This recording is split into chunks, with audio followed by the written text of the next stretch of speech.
Developments as well, of course, about this in Parliament. Our reporter Erin Bates at Parliament for you. Erin, good afternoon to you. What developments there today? We are live outside the National Assembly venue for that Q&A with President Cyril Ramaphosa this afternoon. That revelation about the lady at Simonstown in December of last year, obviously a pointed question to the President. I'm joined now by Presidential spokesperson Vincent Magwenya, who has to take a flight shortly, but not much from the President on what exactly has happened and whether South Africa's trade is in jeopardy because it's alleged we were giving arms to Russia. No, there's no trade that's in jeopardy. The relationship between South Africa and the U.S. remains strong, robust and dynamic. However, as the President said in the House, the government is looking into the matter. There is no evidence that has been provided to date to back up the claims of any weapons sale by South Africa to Russia. But as it has been undertaken, the matter will be investigated. There will be an announcement in due course with regard to the nature and format of that investigation. What is the time frame on getting that announcement, Mr. Magwenya? I can't give time frames right now. All right. Mr. Magwenya is catching transport with the President to go and take a flight. DA leader John Steenhuisen raised the question around this in Parliament, in this National Assembly Q&A earlier. Important to note the President didn't deny anything, and also that the former Defence Minister, who was presiding as Speaker of Parliament, Nosiviwe Mapisa Nqakula, encouraged the President to note that he didn't need to answer the question posed by Mr. Steenhuisen. Your response to all of that? Well, I think it's very, very concerning and very, very worrying for South Africa. First of all, that we have had now a serious allegation made that arms were loaded on. I've been putting questions to both the President and the Minister of Defence for the last year and a half on whether we were supplying arms to Russia. They flat out denied it. It now appears that there's a different story, and I think this leaves the President in a very, very difficult space. I disagree fundamentally with the spokesperson. I've just returned a fortnight ago from Washington, where I met with lawmakers, with opinion formers on Capitol Hill, and South Africa is in deep trouble when it comes to AGOA.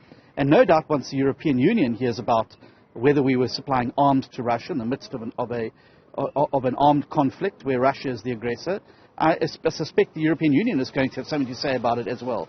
This is a crisis of leadership now for the President, and the quicker he comes out and deals with it, the better. I find it inconceivable, however, that it's now 6 months since the Lady R departed from the country. And surely a President worth his salt would by now have been briefed on this matter. So I don't buy governments playing possum on this thing. I think they knew exactly what's going on. They were hoping it wouldn't come out. The evidence is now seemingly starting to emerge, and they've been caught now in a very, very difficult situation. But Mr. Magwenya is saying there isn't actually hard evidence at this point. What we have is a diplomat who is saying that he would put his life on the line. He's confident that there were arms that made their way onto that vessel from South Africa and then headed up not only into the Ukraine crisis with Russia, but also further up continent. Do you have any more information that's any more credible than a diplomat's word? Well, we've been receiving lots of information, both of what was offloaded and made its way to 2 locations in South Africa, and we're obviously looking into that.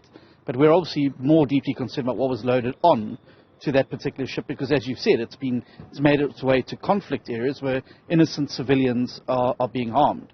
Mr. Magwenya, I think, is trying very hard to dodge the topic, as was the President clearly in his non-answer today around it.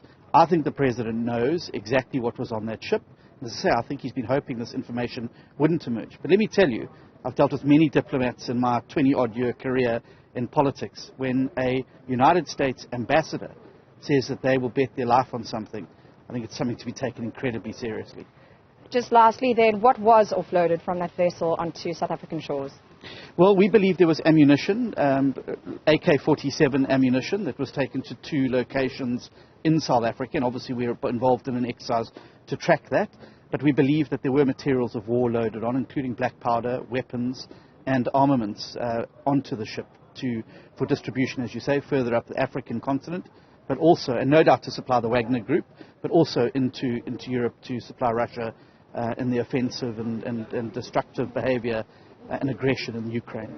Certainly that is the allegation. John Steenhuisen, leader of the DA there, Stephen. This really does sort of put South African leadership and indeed the President himself in something of a diplomatic corner. Of course, South Africa has long said that it has a bystander attitude towards the Ukraine conflict. We know from the likes of our International Relations Minister that South Africa has a very strong sense of its autonomy, its sovereignty, at least in terms of the messaging around our position on the Ukraine crisis. The Minister, for example, often raising the ongoing conflicts in the Middle East, the issues between the people of Palestine and the people of Israel, and clamoring for more of an international outcry on that conflict, not to mention conflicts on the continent. So lots still to come. Of course, we haven't had much word from the President. His answer is that the matter is being looked into in terms of that vessel at Simonstown's port at the end of last year, and in time there will be more sufficient answers. But interesting again to note that the former Defence Minister, who was presiding over the Q&A this afternoon, heeded the President and encouraged him to plead the fourth, effectively, when he was faced with that question during the session. Erin Bates, thank you very much indeed, live in Parliament.